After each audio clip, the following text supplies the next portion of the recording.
정수와 유리수의 덧셈과 뺄셈에 대해서 또 알아보도록 하겠습니다. 자, 먼저 우리 정수의 덧셈에 대해서 얘기를 해보도록 하죠.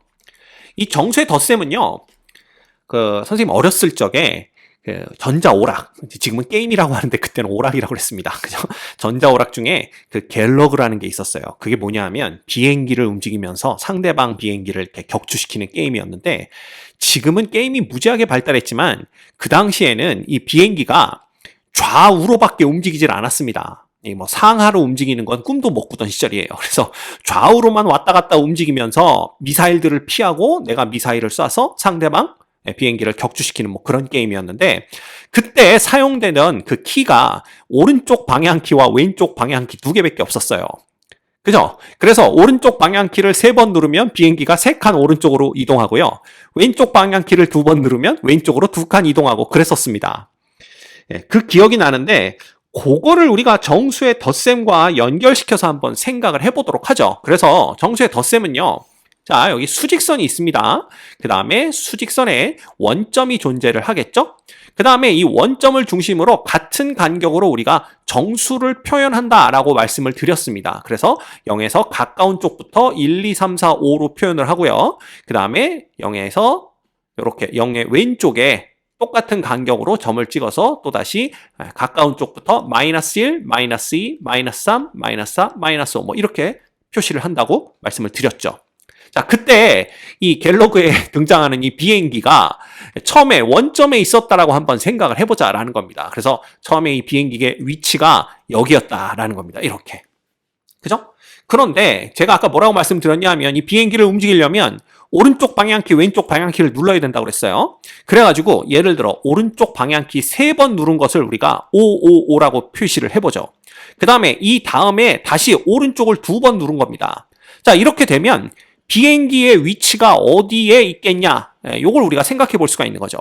그래서 오른쪽을 3번 누르면 이렇게 되는 겁니다. 여기서부터 1칸, 2칸, 3칸을 간 다음에 다시 오른쪽을 2번 눌렀으니까 여기서 1칸, 2칸을 더 가는구나, 이렇게 보시면 되는 거죠. 그래서 이 경우에는 최종적인 비행기의 위치가 5에 위치하게 되는 겁니다. 5에 해당하는 점에 위치하게 되는 거죠. 그렇죠? 그럼 이걸 어떻게 나타낼 수가 있느냐, 이거죠. 플러스 3에다가 그죠? 뭐를 플러스 2를 더하면 어떻게 된다? 플러스 5가 된다, 이겁니다. 그래서 오른쪽 가는 것을 우리가 수직선에서는 오른쪽이 양수, 왼쪽이 음수기 때문에 오른쪽으로 이동하는 것은 플러스 3, 이거랑 똑같은 거죠. 그래서 이 플러스 3의 의미가 결국은 원점을 중심으로 3칸 오른쪽으로 간다라는 뜻으로 보시면 됩니다.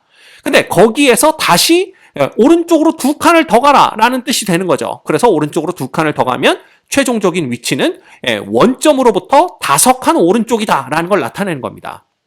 이런 식으로 우리가 정수의 덧셈을 생각해 볼 수가 있어요. 그쵸? 그러면 이걸 한번 생각해 봅시다. 왼쪽으로 2번 간 다음에, 그죠? 오른쪽으로 3번을 움직였다. 그러면 이 비행기의 위치는 어디 있겠냐라는 겁니다. 그럼 이 비행기라는 게 항상 이 원점에서 출발한다고 가정을 하면, 자, 가볼게요. 왼쪽으로 2칸을 움직인 다음에 다시 오른쪽으로 3칸이면 하나, 둘, 셋 해서 위치가 어디가 되는 거예요? 1이 됩니다. 그래서 이걸 또 우리가 덧셈으로 생각한다면 왼쪽으로 2칸이다라는 거는 마이너스 2를 얘기하겠죠. 여기서 이렇게 가는 거니까. 그죠? 그 다음에 오른쪽으로 3번이라는 것은 플러스 3이 더해진다라는 뜻입니다. 그죠? 그래서 이거는 최종적으로 어디에 있느냐? 플러스 1에 있다, 이렇게 볼 수가 있는 거죠. 됐습니까? 그러면 이 정수들의 덧셈에 대한 감이 오기 시작하죠. 그럼 예를 들어 오른쪽으로 2번을 간 다음에 왼쪽으로 3번을 갔다. 이거는 우리가 어떻게 표현할 수가 있을까요? 자, 이거 움직여서 한번 생각을 해봅시다. 얘가 원점에 있던데 오른쪽으로 2칸을 갔어요. 그럼 플러스 2겠죠? 그 다음에 왼쪽으로 하나, 둘, 3칸을 가는 겁니다. 그럼 어떻게 돼요? 마이너스 1이 되는 거죠. 그래서 이것도 어떻게 쓰느냐? 오른쪽으로 2칸, 그 다음에 왼쪽으로 3칸, 이렇게 되는 겁니다. 그래서 마이너스 1이다. 이렇게 생각하시면 된다라는 거예요. 됐죠? 자, 그러면 왼쪽 2번에 다시 왼쪽 3번을 누르게 되면 어떻게 되느냐? 이겁니다.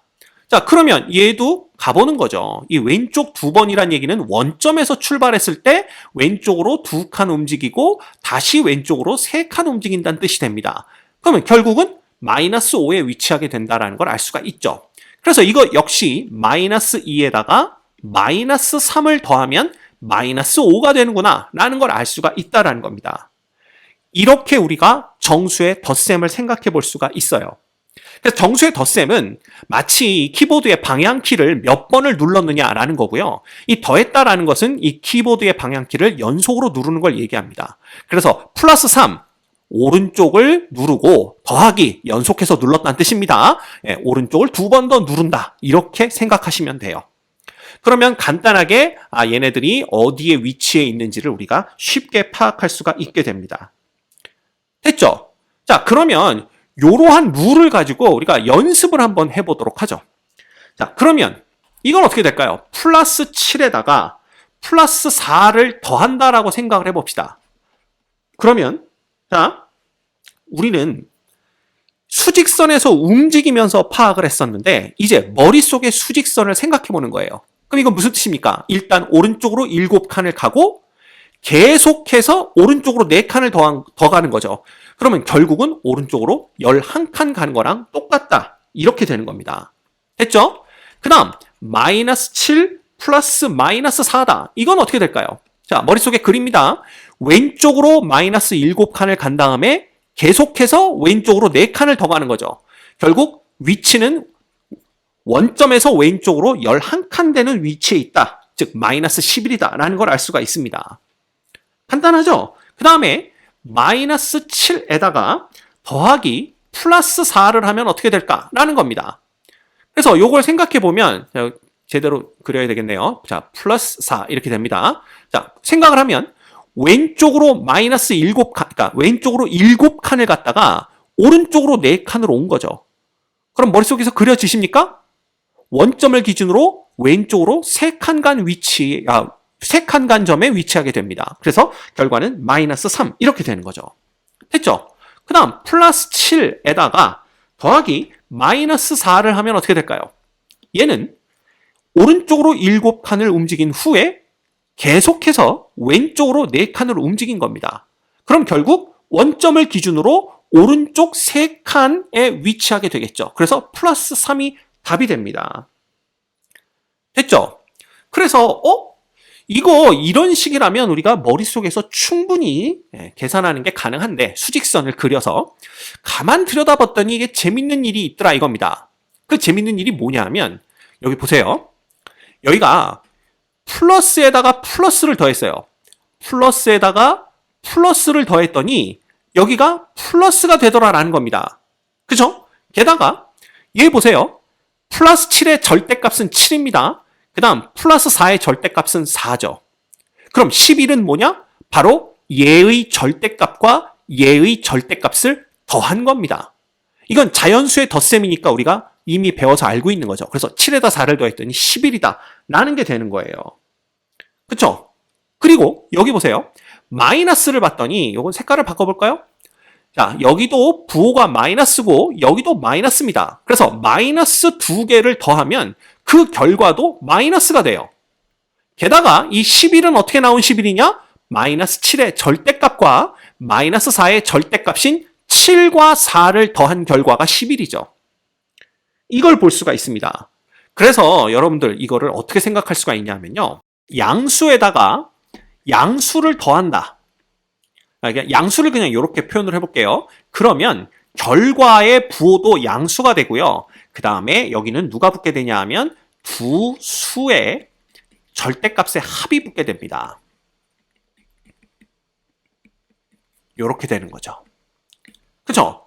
그러면 생각해 볼까요? 자, 양수 7에다가 양수 4를 더했습니다. 그러면 이걸 어떻게 쓸 수가 있냐 하면 부호는 양수가 되는 거고요. 그 다음에 여기에 7의 플러스 7의 절대값인 7과 플러스 4의 절대값인 4의 합이 써지면 된다라는 거예요.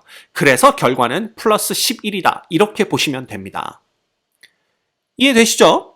그 다음에 음수에다가 이것도 이렇게 한번 써볼까요? 음수에다가 음수를 더하면 어떻게 되느냐라는 건데 그러면 부호고 음수가 됩니다. 그렇죠? 그리고 여기는 똑같이 두 수의 절대값의 합이 오면 돼요.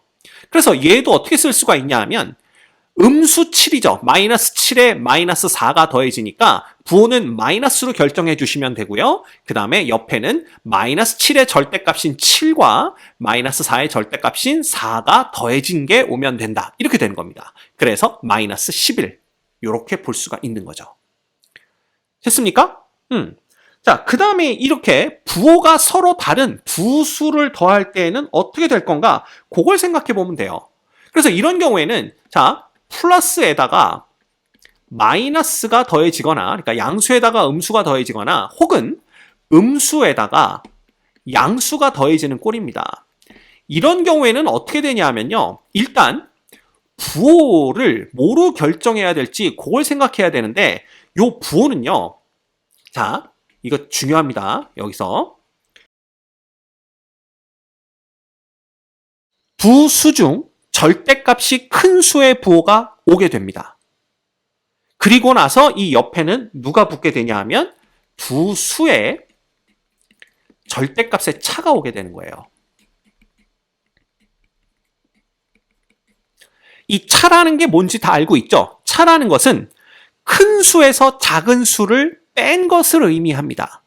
그래서 두 수의 절대값의 차가 오면 된다. 이렇게 보시면 돼요. 자, 이걸 그대로 한번 해볼까요? 여기 봅시다. 여기는 마이너스, 즉 음수가 왔고요. 그 다음 여기는 플러스 부호, 즉 양수가 왔습니다. 이때 이 결과의 부호는 뭐로 결정이 되냐 하면요. 이 두 개 중에 절대값이 큰 쪽의 부호로 결정이 돼요.